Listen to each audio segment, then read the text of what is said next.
Susan Dey was once America's sweetheart on the Partridge Family. Millions of people watched her every week and loved her quiet charm, her pretty smile, and the soft way she carried herself. But behind that smile was a secret she hid from almost everyone. At just 19 years old, she weighed only 92 pounds. She barely ate anything except carrots for days at a time, and her skin even began turning orange from it. She was struggling in silence, trying to keep up with the pressure of fame. But her biggest heartbreak came years later because of something David Cassidy did in 1994, something that hurt her more deeply than anyone knew. Today, at 72 years old, Susan lives completely alone on a quiet farm, far away from Hollywood. She has not spoken to the industry in nearly 20 years. The reason she walked away is something very few people ever understood. She was born on December 10, 1952, in a small town called Pekin, Illinois. It was a peaceful place of about 30,000 people, surrounded by fields, old train tracks, and neighborhoods where everyone knew each other. Life there moved slowly, and tradition was important. The town shaped her early personality, quiet, polite, and thoughtful. But even as a little girl, something inside her felt like she was meant for something bigger, something far beyond the borders of that small town. When she was only 5 years old, she stepped onto a little church stage to recite a poem about family. The audience was small, but they clapped warmly. Her father leaned down afterward and whispered that she would be on a real stage one day. That moment stayed with her. She didn't understand it at the time, but it planted a dream inside her, a dream that would later lead her into a world she never expected, both wonderful and painful. Susan's father, Robert, ran the local newspaper. Their home was always filled with stories, deadlines, and the sound of typewriters. He talked about the world beyond Illinois, places she couldn't imagine yet. Her mother, Ruth, worked long hours as a nurse. She would come home tired but full of gentle stories about the patients she helped. Their family didn't have much money. The children shared bedrooms and wore hand-me-downs, and their parents budgeted every penny. But the house was full of something more valuable: curiosity, love, and encouragement. Susan and her sister Leslie would spend hours flipping through Hollywood magazines they checked out from the library. They circled photos of Audrey Hepburn and other actresses, imagining what it might be like to be on a movie set or to walk down a red carpet. For them, Hollywood felt like another world entirely, a place that looked shiny and magical. Then everything changed in 1961 when Susan was just 8 years old. Her mother became sick with pneumonia, and she passed away suddenly. One day she was there, and the next day she was gone. There was no time to prepare, no time to understand it. The house became quieter. The warmth her mother brought disappeared, and that loss became a heavy shadow over everything. Susan had to grow up much faster than a child should. She helped care for her siblings and tried to be strong, even though she felt broken inside. That loss shaped her personality forever. It made her quiet, guarded, and more serious than other children her age. She rarely talked about it, but the grief stayed with her for many years. A year later, her father remarried. Her stepmother, Gail, wasn't strict or harsh like in many stories. Instead, she brought something gentle into their home. She noticed Susan's natural beauty and graceful way of moving. When Susan turned 12, Gail encouraged her to take more family photos, not just for the albums but because she believed Susan had something special. She had a bigger plan in mind. In 1968, after reading an article in 17 magazine, Gail sent photos of Susan and Leslie to the famous Eileen Ford modeling agency in New York. To their surprise, both girls were offered contracts. Susan was 15, and Leslie was 13. That one envelope changed their entire future. Soon after, the family moved from Illinois to Thornwood, New York, because their father accepted a new job at a newspaper in New Rochelle. The change was huge for Susan. The quiet cornfields were replaced with busy streets, crowded school buses, and kids whose accents and attitudes were completely different from hers. She felt out of place. At Columbus Elementary and later at Fox Lane High School, Susan was shy. She was tall, slender, and soft-spoken. Kids sometimes teased her for her Midwestern accent. But she didn't complain. She practiced speaking at home until her voice blended in. She joined the drama club, auditioned for school plays, and even performed as a munchkin in a school production of The Wizard of Oz. It wasn't glamorous, but it was the beginning of her journey. By the end of 1968, modeling became more serious. Susan began appearing in 17 magazine spreads with her natural, fresh-faced look that companies loved. She even landed a CoverGirl advertisement and walked in New York Fashion Week, modeling outfits that made her feel like she was wearing armor. She was only 15. People commented on her look constantly: too clean, too innocent, not edgy enough. At an age when most girls were just discovering who they were, Susan was already being told what she should look like, how she should smile, and how much she should weigh. Her first big job was unexpected. In 1966, she appeared on the cover of a booklet called Getting to Know Yourself, a publication meant to teach young girls about menstruation. It was considered embarrassing at the time, but Susan didn't mind. She was paid $50, which felt like a lot of money to her. The job wasn't glamorous, but it ended up in the hands of thousands of girls across the country. It helped her face become familiar. Soon, Susan and Leslie moved into a small Manhattan apartment. They worked catalog jobs together, posing for Sears and earning $200 a day. But working at the same agency created tension. They were constantly compared: who booked more jobs, who took better pictures, who looked better in certain clothes. Modeling became stressful. They were weighed and measured weekly. Susan worked hard to maintain a 24-inch waist because the industry demanded it. The pressure pushed her toward unhealthy habits. She started skipping meals and worrying constantly about her appearance. Then in 1969, she booked a J.C. Penney back-to-school campaign. The photo shoot looked like a classroom scene. Something about the way she carried herself caught the attention of casting directors. They didn't just see a model, they saw a girl who felt familiar, honest, and believable.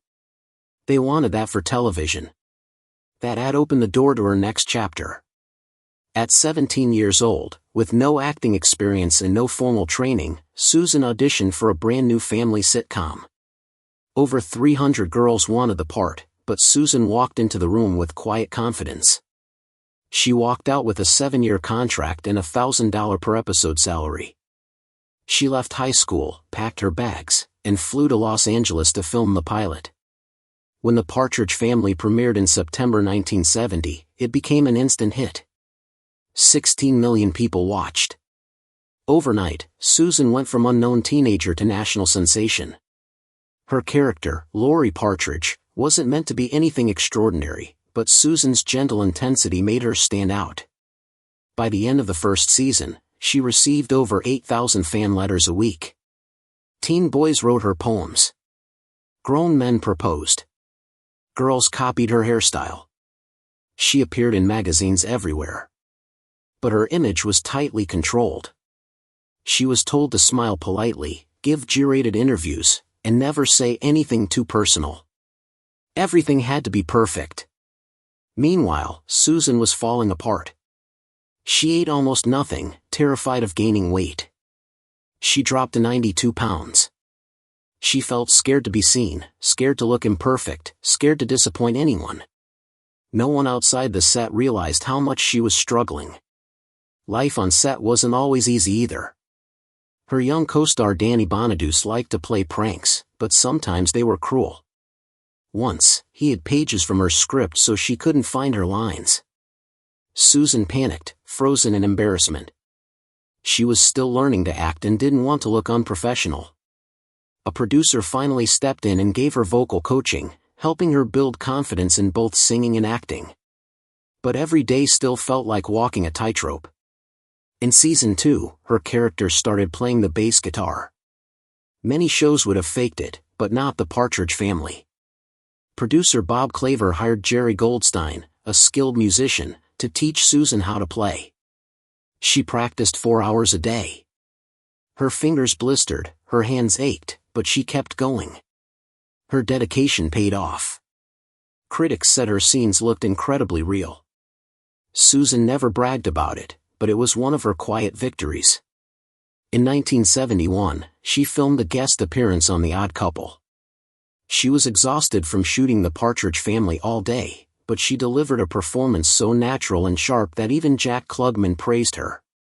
It was one of the first times people in the industry truly respected her acting.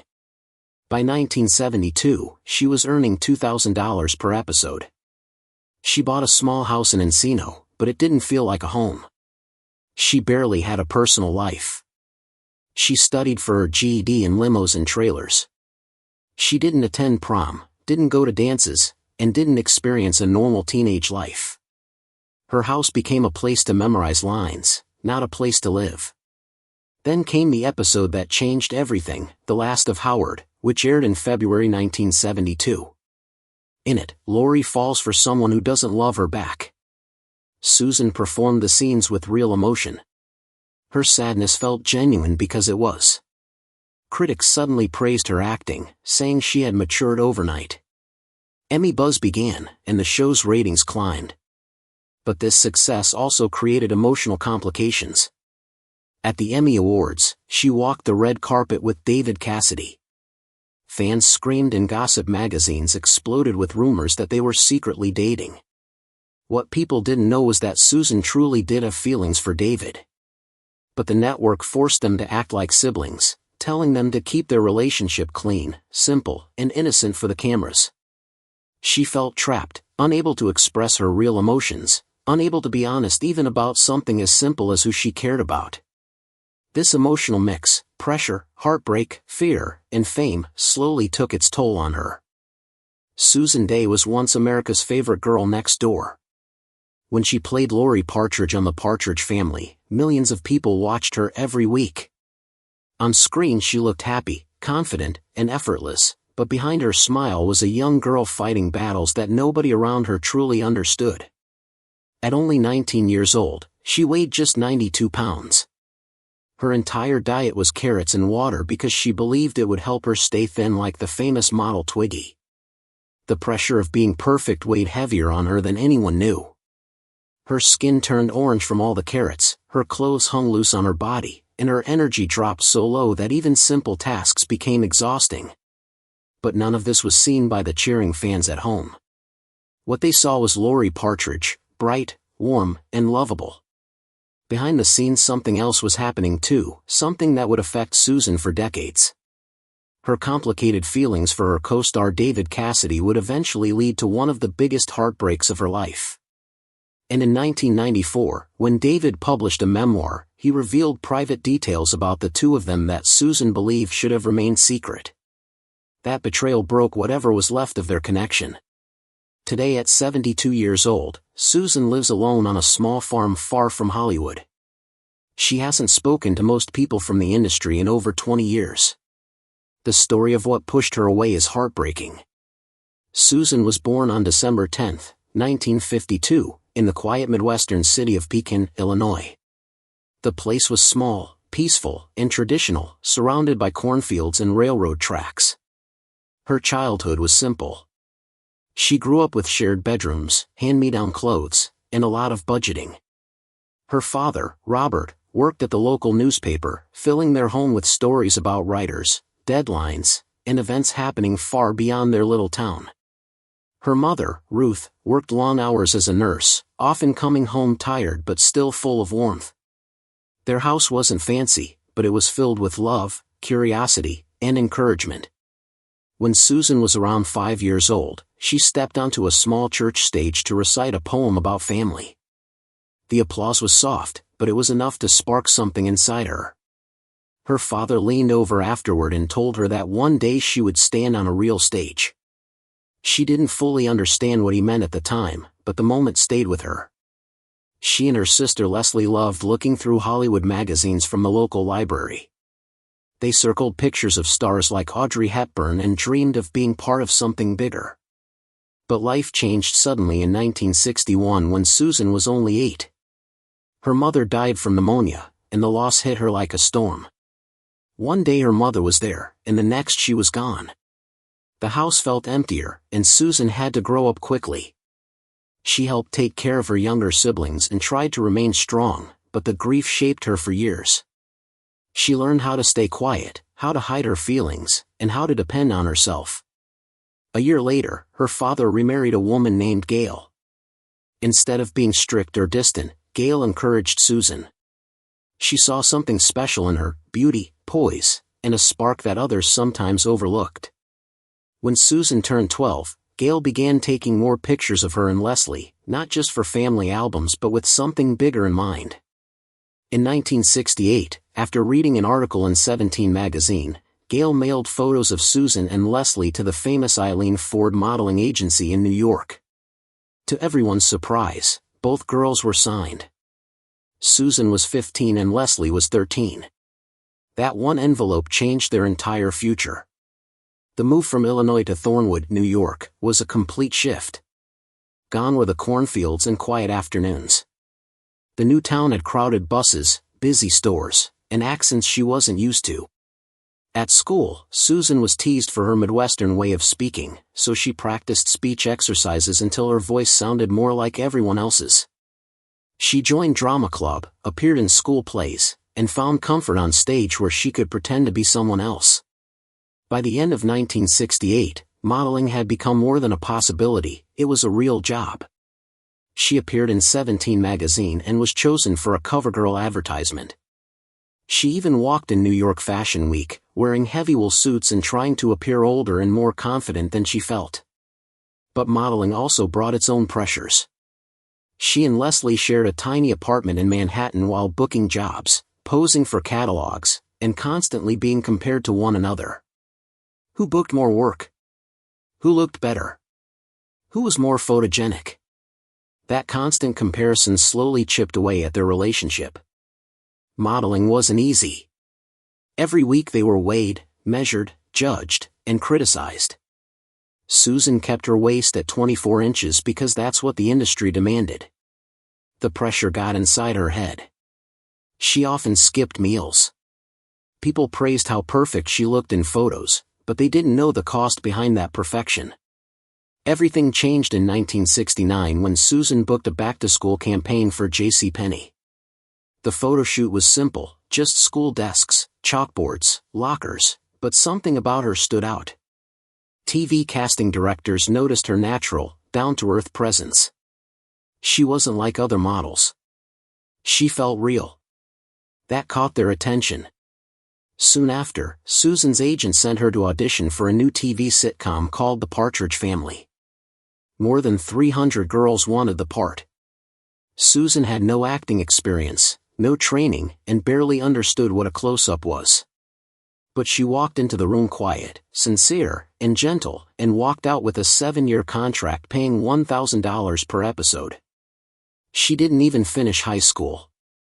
She flew straight to Los Angeles to begin filming. When The Partridge Family premiered in September 1970, it instantly became one of the most popular shows in America. 16 million viewers tuned in. Susan, who had once been an unknown girl from Illinois, became a national sensation overnight. She received thousands of fan letters every week. Teenagers imitated her hairstyle. Reporters wanted interviews. Magazines printed her photos everywhere. But all the attention came with strict rules. She had to smile, stay sweet, avoid controversy, and never show anything that wasn't perfect. Everything was controlled: her words, her clothes, her weight, and even her emotions. Behind the scenes, though, Susan felt more overwhelmed each day. She stopped eating properly. Her weight dropped to 92 pounds. The wardrobe team patted her clothes to hide how thin she had become. She felt too scared to admit she was struggling. She didn't want to disappoint anyone. She didn't want people to know she was falling apart. Her co-star Danny Bonaduce, who played her younger brother on the show, wasn't always kind. He sometimes teased her until she nearly cried.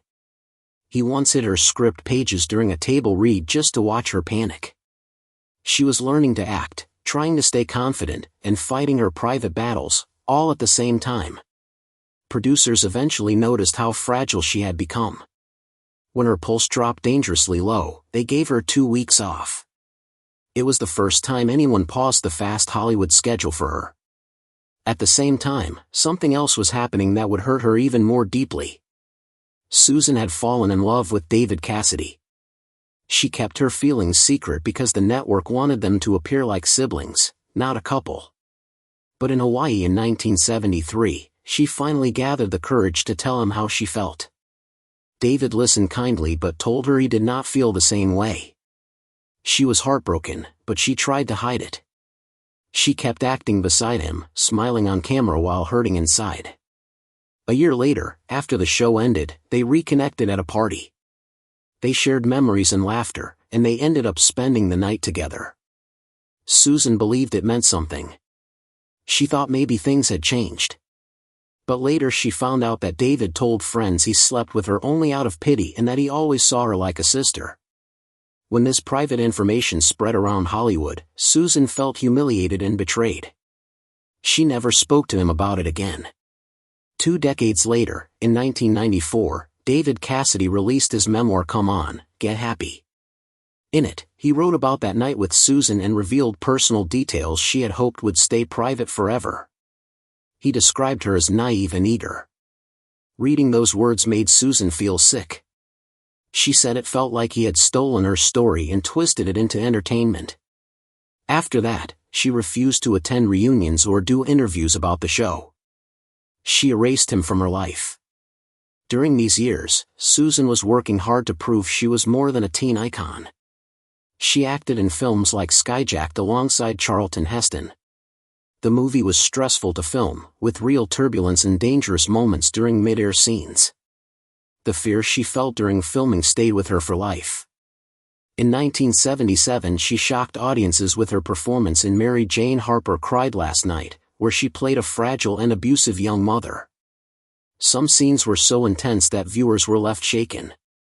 The role proved she had depth far beyond her early sitcom days.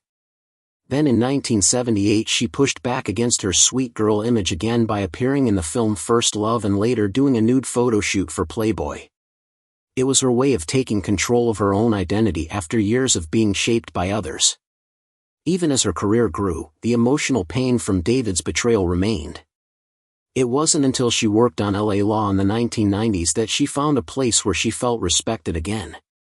One of her most powerful scenes, where her character breaks down crying in court, aired shortly after she read David's memoir. The emotion people saw on screen wasn't just acting. It was real heartbreak from her real life spilling out. As the years passed, Susan slowly stepped away from Hollywood. Fame had taken more from her than it had given. She moved away, sought privacy, and focused on building a quiet life. Today she lives alone on a peaceful farm, far from the world that once demanded every piece of her. She avoids interviews and public events. She doesn't talk about her past or the people who hurt her. She chooses peace over applause. Many fans still wonder how someone who seemed so perfect on television could disappear so completely. The truth is simple: Susan spent her early life giving everything she had to the world. Now she finally gives something back to herself: privacy, healing, and peace. Behind the fame, behind the beauty, behind the bright smile seen on millions of screens, she was a young girl who carried deep grief, heavy pressure, and a broken heart. And after everything she went through, she chose the one thing she never had as a star: control over her own life. That moment, more than any line of dialogue, was her statement. She was not going to be anyone's innocent anymore. That same year, she flew to Hawaii to guest star in Hawaii 5. One scene had her sprinting over coral, handling a prop gun, diving for cover. She slipped. Her ankle caught the reef edge and twisted hard, a sprain, a production delay, a brace. It should have been a problem. Instead, it became another proof of her shift. She wasn't there to sing, smile, or play safe. She was willing to bleed for roles if she had to. The episode number 1 with a bullet became one of the most talked about guest spots of that year. Her injury, oddly, helped make it real. Then in 1981 came Looker. Michael Kittian's sci-fi thriller needed a model who could be digitized and destroyed by light. That model was Susan. The computer-generated scenes made her the first photorealistic CGI woman in cinema history. But behind the scenes, the tech gave her migraines. Literally, the flashing lights used in filming were so intense that she'd sit in the dark after takes with cold cloths over her eyes. Still, she didn't back down. She used the press junkets to talk about what modeling in Hollywood had done to women, how beauty had become a prison made of pixels. She became one of the earliest mainstream voices to speak out about industry distortion. The role left scars, but also marked her as more than just a star. She was a voice. When LA debuted on September 15, 1986, something changed. Grace Van Owen appeared in a courtroom and suddenly Susan wasn't playing someone damaged or victimized. She was the sharpest mind in the room. That first cross-examination scene shocked viewers. Creator Stephen Bachko said she had steely intellect. What no one saw was that she had gone through 20 callbacks before winning the role. Her past was forgotten. Nobody saw Laurie Partridge anymore. They saw a lawyer with bite. That single episode launched the show into orbit and Susan into Emmy conversations. On January 23, 1988, she stood on stage at the Beverly Hilton holding a Golden Globe for Best Actress in a Drama Series. She thanked her co-star Harry Hamlin for opening her heart, and rumors exploded. She thanked her daughter Sarah for surviving the long nights. She joked about once winning a turkey in a store raffle. Then she got serious. That speech became a landmark. The cameras captured something real. She wasn't just an actress winning a trophy. She was a mother, a woman, and someone finally recognized for everything she'd carried. On February 12, 1987, the Becker on The Rocks episode aired. It was part comedy, part chaos. Her courtroom banter drew from her Partridge Family days and it worked. Ratings crossed 25 million. That episode changed how legal dramas were written. She wasn't just playing a lawyer. She had become the face of the genre. Between 1987 and 1989, Susan was nominated 3 straight times for a Primetime Emmy. One episode about surrogacy struck close to home. She had fertility issues of her own. In 1990, a miscarriage storyline was added at her request. Viewers felt it. The pain wasn't acted. It was lived. On May 19, 1994, LA Law aired its final episode. It was called Abby, My Love. Susan's character ran for judge. She gave one final speech. It was filmed in a single take. One breath, one shot, one goodbye. At the time, she was earning $4 million per season. One of TV's highest paid stars. But money didn't matter. Burnout had arrived. The spotlight was burning. Too hot. She stepped away. Not because she failed, because she'd given it everything. In 1995, she did something wild. A Lifetime movie called Deadly Love. She played a vampire photographer who killed men and seduced cops. It was adapted from Love Bites and had one scene where she drained a man's blood after he tried to rape her. It was camp. Critics panned it. But for Susan, it was one last swing at something strange. Her fans didn't know it yet, but this was the end. Behind the cameras, her life was already cracking. Alcohol had crept in during the 1980s. By the 1990s, it was a full-blown fight. She found sobriety in 1992 through Alcoholics Anonymous. She celebrated 1 year sober with a small cake at a meeting. Someone leaked it. Then in 1994, a tabloid informant infiltrated her group. Her private recovery became national gossip. That same year, David Cassidy published a memoir exposing details of their past relationship. That betrayal, combined with the AA violation, broke her trust in the public. She vanished quietly. Firmly. Her last role came in 2004. Third Watch, 2 episodes. She played Dr. Breen, helping trauma victims after September 11th. On set, she mentored younger actors. She directed her own scenes. And then she walked away for good. But she didn't disappear entirely. In 2000, she joined the UCLA Rape Treatment Center Board. In 2002, she co-wrote a documentary called Campus Rape with Corbin Burnson. Her role on LA Law had changed how people talked about assault. Now she was doing the work for real. She never made it about herself. She never wanted a comeback. By 2025, Susan Dey was 72. She lived on a 25-acre farm in Andes, New York, with her husband, Bernard Saffron Sky, whom she married in 1988. Her net worth was around $10 million. She mentored a few aspiring actors through quiet email exchanges. She focused on her daughter Sarah. She never returned to Hollywood, never needed to. She had already done more than most, and she had survived.